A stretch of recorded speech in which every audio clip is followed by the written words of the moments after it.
From the news desk of NaijaNews TV, the Inspector General of Police, IGP, has established a disciplinary committee to address cases of senior officers who have refused to retire despite reaching the mandatory retirement age of 60 years or completing 35 years of service. According to reports, the committee is set to convene at the force headquarters in Abuja from Tuesday to Thursday. Among those summoned are an Assistant Inspector General of Police, AIG, and at least 2 Commissioners of Police, CPs, and a senior police lawyer. The IGP has directed the affected officers to appear in a clean working dress and strictly adhere to the daily dress code throughout the proceedings. Earlier this month, the Police Service Commission (PSC) ordered the immediate retirement of all officers exceeding 35 years of service or 60 years of age, following the PSC's first extraordinary meeting of the 6th Management Board on January 31, 2025. The directive was officially conveyed to the IGP for implementation. However, the enforcement of retirement has sparked controversy, particularly since IGP Egetoko's tenure was extended by President Bola Ahmed Tinubu, despite meeting the same retirement criteria. The Attorney General of the Federation and Minister of Justice, Lateef Fagbemi-San, defended the president's decision, stating that it was legally justified.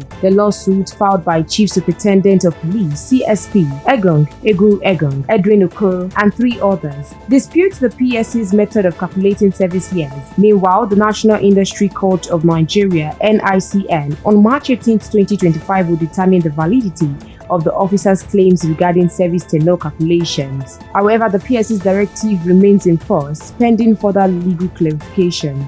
We'll continue to monitor the story for more new developments. Please stay tuned to NaijaNews TV.